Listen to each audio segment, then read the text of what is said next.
ओम उमा महेश्वराय नमः। हमारे YouTube channel पर आप सभी दोस्तों का हार्दिक स्वागत है। सावन मास महात्म 29वां अध्याय। सावन मास में किए जाने वाले व्रतों का काल निर्णय उद्यापन विधि। ईश्वर बोले, हे सनत कुमार, अब मैं पूर्व में कहे गए व्रत कर्मों के समय के विषय में बताऊंगा। हे महामुने, किस समय कौन सा कृत्य करना चाहिए उसे सुनिए। सावन मास में कौन सी तिथि किस विहित काल में ग्रहण के योग्य होती है और उस तिथि में पूजा, जागरण आदि से संबंधित मुख्य समय क्या है। उन व्रतों के वर्णन के समय कुछ व्रतों का समय तो पूर्व के अध्यायों में बता दिया गया है। नक्त व्रत का समय ही विशेष रूप से उन व्रतों तथा कर्मों में उचित बताया गया है। दिन में उपवास करें तथा रात्रि में भोजन करें, यही प्रधान नियम है। सभी व्रतों का उद्यापन उन व्रतों की तिथियों में ही होना चाहिए। यदि किसी कारण से उन तिथि में उद्यापन असंभव हो तो पंचांग शुद्ध दिन में एक दिन पूर्व अधिवासन करके और दूसरे दिन आदर पूर्वक होम आदि कृत्यों को करें। धारण पारण व्रत में तिथि का घटना व बढ़ना कारण नहीं है। सावन मास के शुक्ल पक्ष की प्रतिपदा तिथि में संकल्प करके उपवास करें, पुनः दूसरे दिन पारण करें, इसके बाद दूसरे दिन उपवास करें। इसी क्रम से करते रहें। व्रती को चाहिए कि वह पारण में हविष्यान्न, मूंग, चावल आदि ग्रहण करे। एकादशी तिथि में पारण का दिन हो जाने पर 3 दिन निरंतर उपवास करें। रविवार व्रत में पूजा का समय प्रातः काल ही होना चाहिए। सोमवार के व्रत में पूजा का प्रधान समय सायंकाल कहा गया है। मंगल, बुध तथा गुरु के व्रत में पूजन के लिए मुख्य समय प्रातः काल है। शुक्रवार के व्रत में पूजन उषा काल से लेकर सूर्योदय के पूर्व तक हो जाना चाहिए तथा रात्रि में जागरण करना चाहिए। शनिवार के दिन व्रत में नृसिंह का पूजन सायंकाल में करें। शनि के व्रत में शनि के दान के लिए मध्याह्न मुख्य समय कहा गया है। हनुमान जी के पूजन का समय मध्याह्न है। अश्वत्थ का पूजन प्रातः काल करना चाहिए।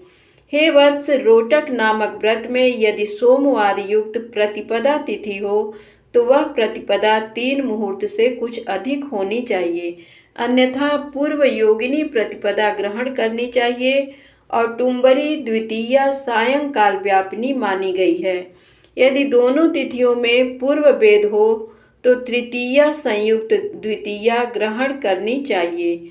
स्वर्ण गौरी नामक व्रत की तृतीया तिथि चतुर्थी युक्त होनी चाहिए। गणपति व्रत के लिए तृतीय विद्ध चतुर्थी तिथि प्रशस्त होती है। नागों के पूजन में षष्ठी युक्त पंचमी प्रशस्त होती है। सुपौदन व्रत में सायंकाल सप्तमी युक्त षष्ठी श्रेष्ठ होती है। शीतला के व्रत में मध्याह्न व्यापिनी सप्तमी ग्रहण करनी चाहिए। देवी के पवित्रारोपण व्रत में रात्रि व्यापिनी अष्टमी तिथि ग्रहण करनी चाहिए। नक्त व्यापिनी कुमारी नवमी प्रशस्त मानी जाती है।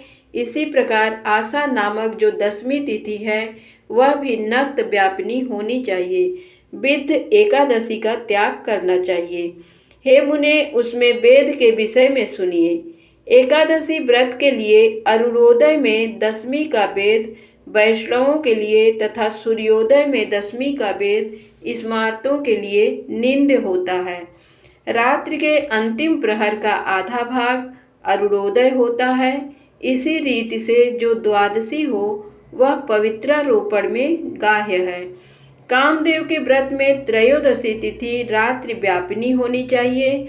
उसमें भी द्वितीय याम व्यापिनी त्रयोदशी हो तो वह अति प्रशस्त होती है। शिव जी के पवित्रारोपण व्रत में रात्रि व्यापिनी चतुर्दशी होनी चाहिए। उसमें भी जो चतुर्दशी अर्धरात्रि व्यापिनी होती है वह अतिश्रेष्ठ होती है। उपाकर्म तथा उत्सर्जन कृत्य के लिए पूर्णिमा तिथि अथवा श्रवण नक्षत्र होने चाहिए। यदि दूसरे दिन 3 मुहूर्त तक पूर्णिमा हो तो दूसरा दिन ग्रहण करना चाहिए, अन्यथा तैत्तिरीय शाखा वालों को और ऋग्वेदियों को पूर्व दिन ही करना चाहिए। तैत्तिरीय यजुर्वेदियों को 3 मुहूर्त पर्यंत, दूसरे दिन पूर्णिमा में श्रवण नक्षत्र हो तब भी पूर्व दिन दोनों कृत्य करने चाहिए। यदि पूर्णिमा तथा श्रवण दोनों का पूर्व दिन 1 मुहूर्त के अनंतर योग हो और दूसरे दिन 2 मुहूर्त के भीतर दोनों समाप्त हो गए हों, तब पूर्व दिन ही दोनों कर्म होना चाहिए। यदि हस्त नक्षत्र दोनों दिन अपराह्न काल व्यापी हो तब भी दोनों कृत्य पूर्व दिन ही संपन्न होने चाहिए।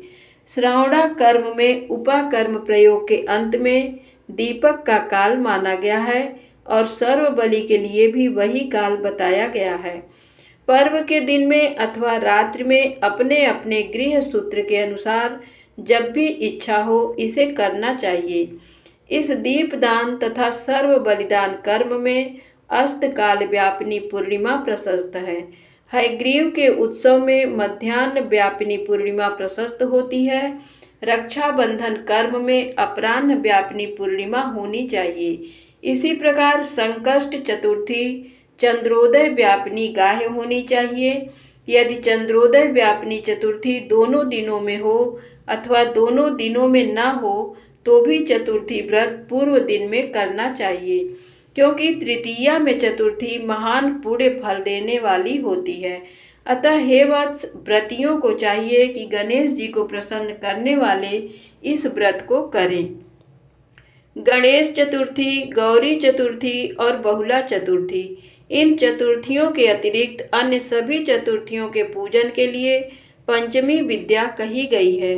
कृष्ण जन्माष्टमी तिथि निशीथ व्यापिनी ग्रहण करनी चाहिए। निर्णय में सर्वत्र तिथि 6 प्रकार की मानी जाती है।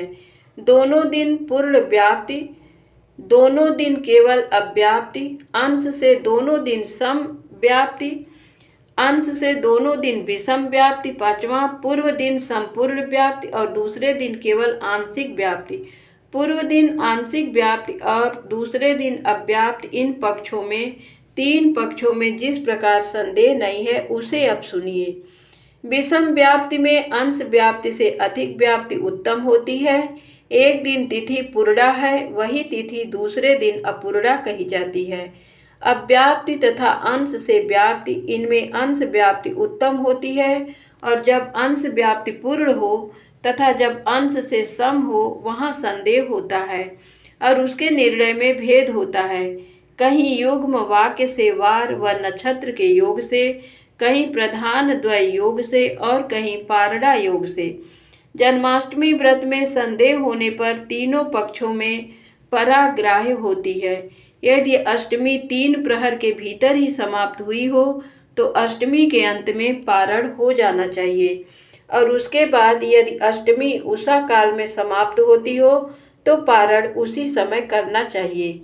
पिठौर नामक व्रत में मध्याह्न व्यापिनी अमावस्या शुभ होती है और वृषभों के पूजन में सायंकाल व्यापिनी अमावस्या शुभ होती है।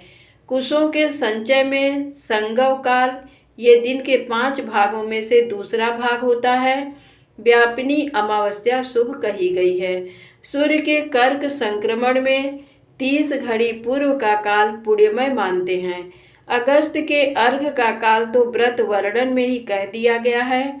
हे वत्स, मैंने आपसे ये कर्मों के काल का निर्णय कह दिया।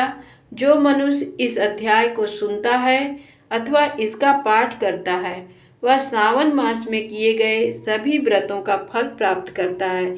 इस प्रकार श्री स्कंद पुराण के अंतर्गत ईश्वर सनत कुमार संवाद में सावन मास महात्म्य में व्रत निर्णय काल निर्णय कथन नामक 29वां अध्याय पूर्ण हुआ। धन्यवाद।